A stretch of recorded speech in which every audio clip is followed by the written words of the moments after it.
আমার একজন মালিক, তিনি সবকিছু দেখেন, তিনি সবকিছু শুনেন, এমন একজন মালিক। আমার সাথে এখন যা হচ্ছে সব ওনার নজরে আছে। আপনি চাইলে সেকেন্ডে রাত দিন হয়ে যায়, দিন রাতে রূপান্তর হয়, যিনি কোন বললে ফায়াকুন হয়ে যায়, এমন একজন মালিক আমাদের। এরকম একজন মালিক থাকতে আমাদের টেনশন করার কোনো দরকার। আমাদের কাজ হচ্ছে যে ওনার হুকুমের অপেক্ষা করা। ওনার হুকুমের, সবাই বলেন না, ওনার হুকুমের।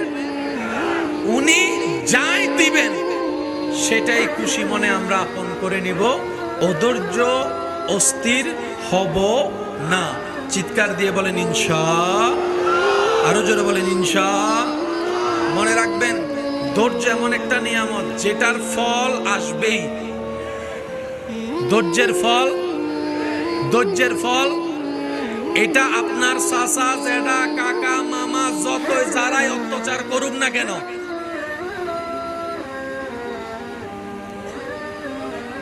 কথা বলেন না, শুধু তাকায় থাকবেন রবের রহমতের দিকে।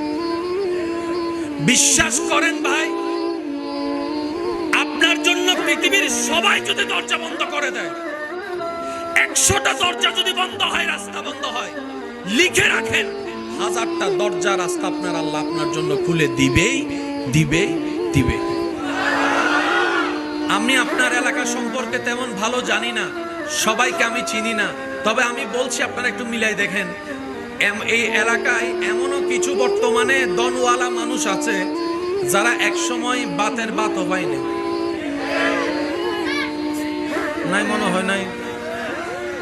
এই এলাকায় এমনও কিছু মানুষ আছে যাদের আন্ডারে শত শত মানুষ চাকরি করে, কিন্তু এক সময় উনি নিজে চাকরি করছে 20 টাকা 30 টাকা 40 টাকার বেতনে। আরেকটু আওয়াজ দিয়ে বলেন আছে, আরো জোরে বলেন আছে। এই এলাকায় এমনও অনেক মানুষ আছে যারা টাকায় অনেকে পড়ালেখা করে, কিন্তু সে নিজে জীবনে পড়ালেখা করার তেমন কোনো সুযোগ আছে না। আল্লাহ কাউকে মারুম করে না, সবাইকে দেয়, কিন্তু দেওয়ার একটা সময়, ওই সময় যেটা সেটা আসা পর্যন্ত অপেক্ষা করার নাম হচ্ছে ধৈর্য। এবার কোরআন কি বলছেন দেখেন, ইন্নাল্লাহা মাআস সাবিরিন। বান্দা জেনে রেখো, মনে রেখো, আমি সবরকারীর সাথেই আছি। সুবহানাল্লাহ একটু বলি, যদি শব্দের গভীরতার সৌন্দর্য একটু খেয়াল করি, রব বলে যে ধৈর্য যেই ধরুক আমি তার সাথে আছি। এটার নাম কি? একটু সবাই মনোযোগ, এটার নাম কি? আপ টু বটম, শুরু থেকে শেষ প্রত্যেকটা হরফ রব্বুল আলামিনের কালাম।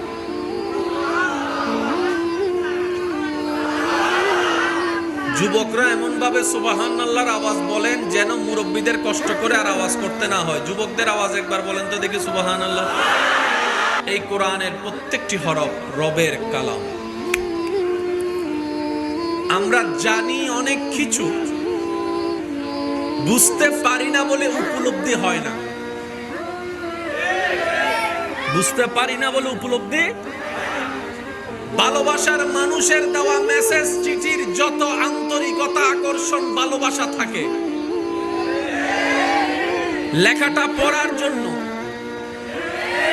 পড়া চিঠি যদি থেকে যায় 10 বছর পরে সেটা নিয়ে বুকে লাগায়, যেই টান, যেই আগ্রহ ভালোবাসার মানুষের লিখিত চিঠির মধ্যে থাকে, কারণ সেটা বুঝতে পেরেছে সেটা আমার ভালোবাসার, ভালো লাগার। ওই রকম টান কোরআনের প্রতি লাগে না কেন? ওই রকম টান কোরআন দেখলে লাগে না কেন? ওই রকম অনুভূতি কোরআনের আয়াত দেখলে অন্তর কম্পন হয় না কেন? আমরা কোরআনকে রবের কালাম নামে চিনেছি, দুর্ভাগ্য আমাদের রবের কালামের গুরুত্ব আমরা বুঝতে পারি না। এই কথা বলেন ঠিক কিনা? সেজন্য অনেকের ঘরে গিয়ে দেখবেন কোরআনের উপর দুল পড়ে আছে।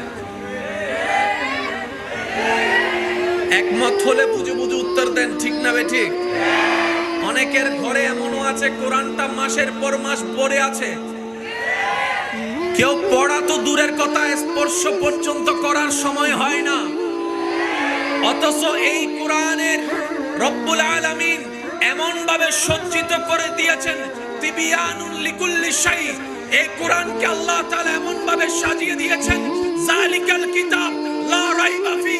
এই কোরআনকে আল্লাহ তাআলা এমন ভাবে সাজিয়ে দিয়েছেন, আর রহমান আল্লামাল কোরআন। ইয়াসিন ইয়াসিন ইয়াসিন।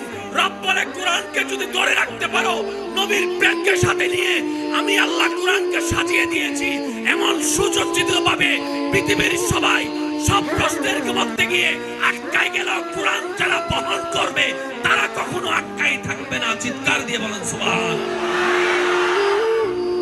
এই কোরআনকে ধরার মতো আমরা ধরতে জানি, ধরেছি প্রত্যেকবারই হাত দিয়ে, দিল দিয়ে। যদি একমত হন একটু আওয়াজ দেন না। কোরআনকে হাত দিয়ে 1000 বার ধরেছে।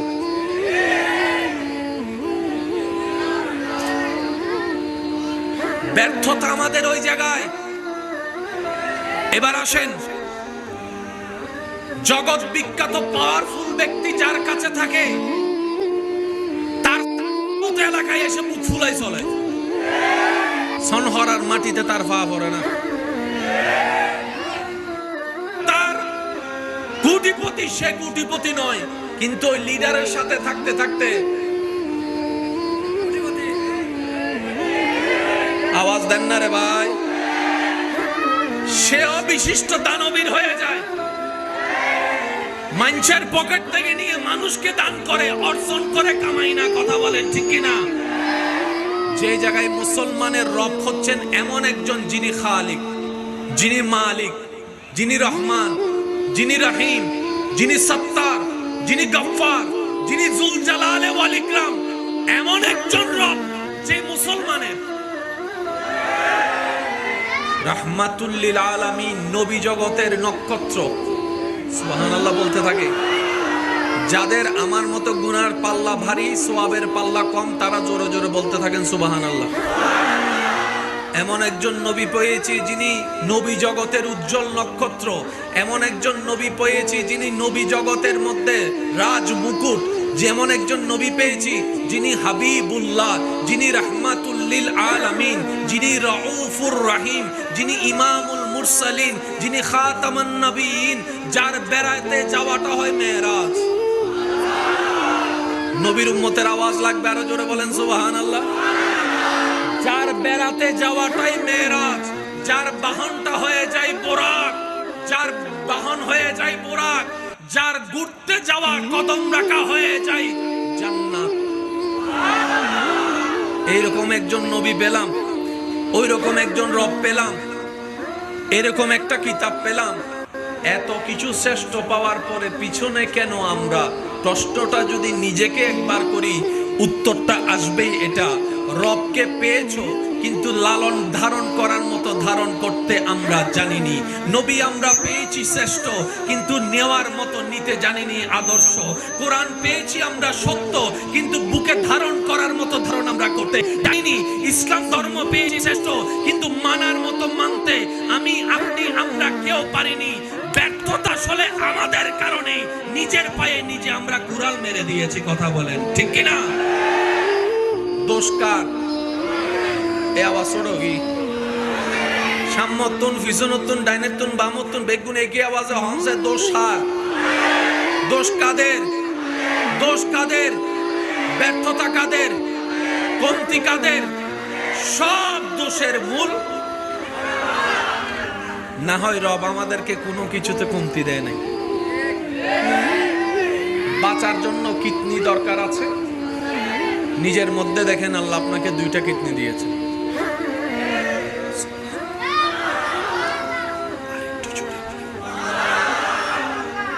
বান্দা আমি 2টা দিয়েছি, তোর ঘরের মালিকও 2টা জেনারেটর দিবে না ভাড়া করে, যে একটা নষ্ট হলে আমার কাস্টমাররা কষ্ট পাবে, আরেকটা দিয়ে দিলাম স্পেয়ার দিবে না। আমি রব দিয়েছি 2টা কিডনি, সুন্দরভাবে তার চলবে। কোনো কারণে যদি একটা, তোর সমস্ত ব্যর্থতার কারণে যদি কোনো কারণে একটা নষ্ট হয়েও যায়, আরেকটা দিয়ে চালাই নিতে পারবে। আরেকটা দিয়ে চালাই নিতে পারবি। দেখার জন্য চোখ দরকার, একটা দিয়েও দেখা যায় আরেকটা দিয়েও দেখা যায়। রব বলে যে আমি একটা দিব না, দুইটা চোখ দিয়ে দিলাম দেখার জন্য। সুবহানাল্লাহ। বান্দারে শোনার জন্য কেউ তোরে ডান থেকে ডাকবে, কেউ তোকে বাম থেকে ডাকবে, কেউ তোকে সামনে থেকে ডাকবে, কেউ পিছন থেকে ডাকবে, কেউ কর্নার থেকে ডাকবে। কোন দিকের আওয়াজ আসলে কোন দিকে তাকাবি সেটা শোনার জন্য কানের দরকার। আমি রব তোকে দুইটা কান দিব, একটা দিব না। এক সাইডে শুনবি আর এক সাইডে শুনবি না আমার বান্দা, তা হতে পারে না বান্দা। তোকে আমি কানও দুইটা দিয়ে দিলাম। সুবহানাল্লাহ। পাও তোকে দুইটা দিলাম, হাতও তোকে দুইটা দিলাম। বান্দারে স্পেয়ার করে আমি এমন ভাবে তোর ভিতরে দিয়েছি যাতে তোর এই গুনাহ কোনো কিছুর মধ্যে কম জিনিসটা অনুভব না হয়। আমি রব আহসানুল খালক তোকে সুন্দরভাবে সজ্জিত করে দিয়েছি। বলেন সুবহান। আসেন দাড়ি পাল্লার নিয়ম